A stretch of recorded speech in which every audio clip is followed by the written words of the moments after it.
And now, it's time for another Dice Tower review with Ryan Metzler. Hey everybody, it's Ryan Metzler here again, and today we're going to take a look at Balance of Power. This is a warlike game where players are going to be using three different types of pieces on a board of Europe, Eurasia, whatever the case is, in order to try and destroy their opponent's pieces, and the game will use a rock, paper, scissors type mechanism where one piece beats another piece, and that piece beats a third piece, and the third piece beats the first piece. On the first player to get to a set number of points, dependent on the number of players, will be the winner.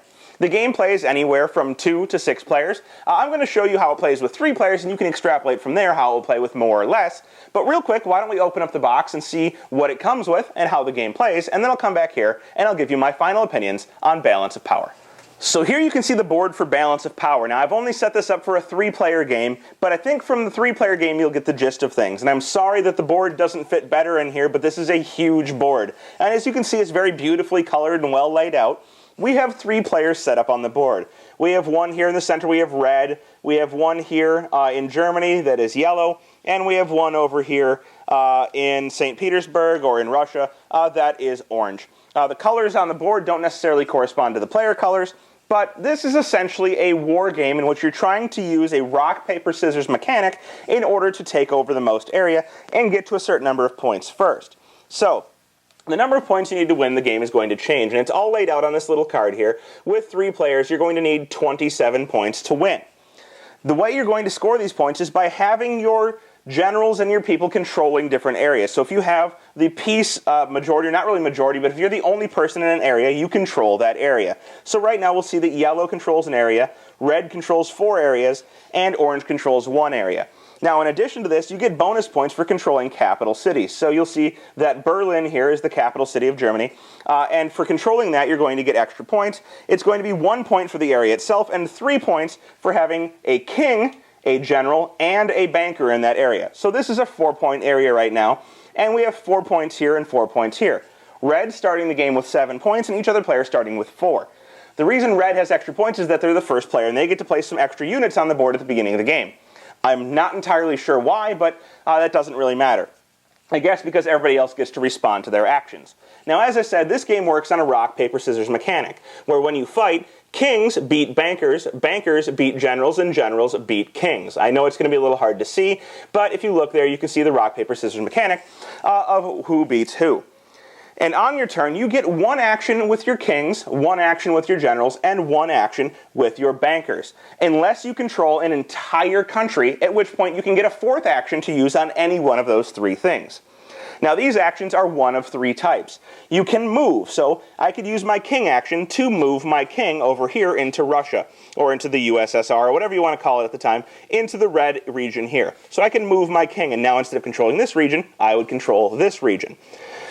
Instead of moving, you can use your action to duplicate. So, for example, I could take my king and I could turn him into 2 kings. So now I've got an extra king. So this is a way to kind of multiply your forces. I don't know how they're reproducing, but you turn 1 king into 2 kings, or if you're using your general action, you could turn 1 general into 2 generals.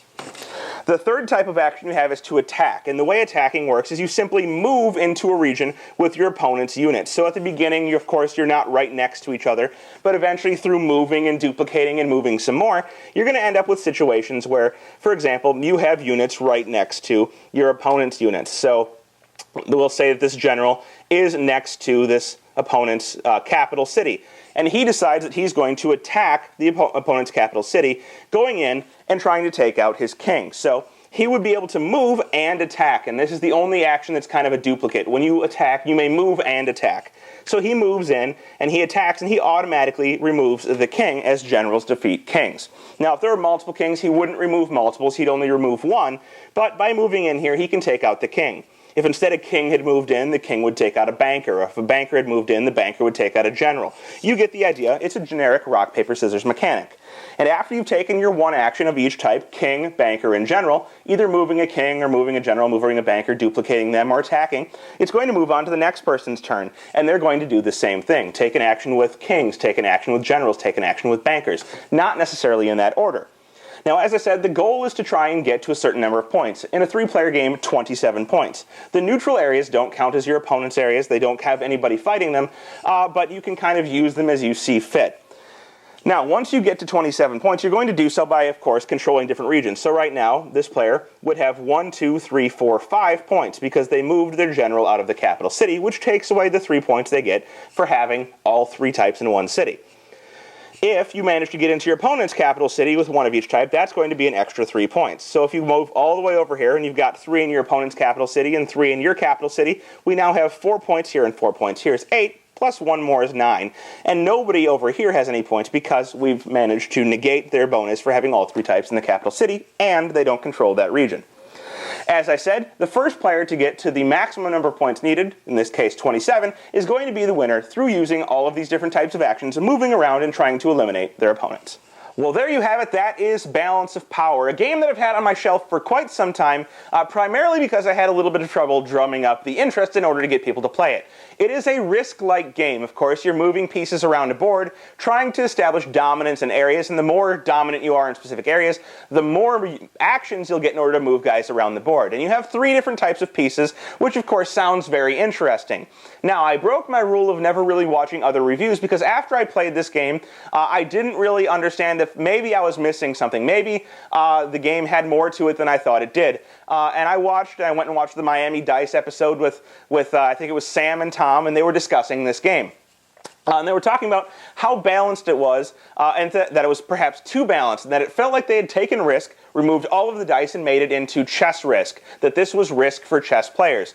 And while I agree with that sentiment to a little bit, I don't to a even further extent, because in chess, at least you have 5 different types of pieces, all of which that have different movements.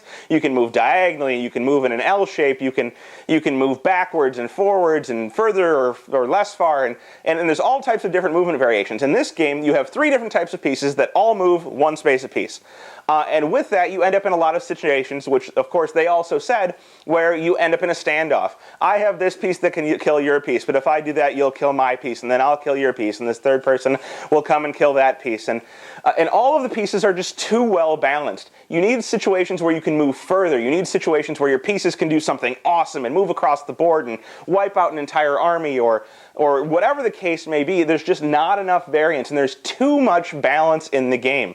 There's nothing exciting about it. There's nothing fun. You move and you replicate and then you attack and you know you're going to kill this guy and then you know that guy's going to kill you, and it just all plays out very chess-like in how it plays out, but just not even nearly as exciting as chess. I don't really have anything great to say about the game. I wouldn't say...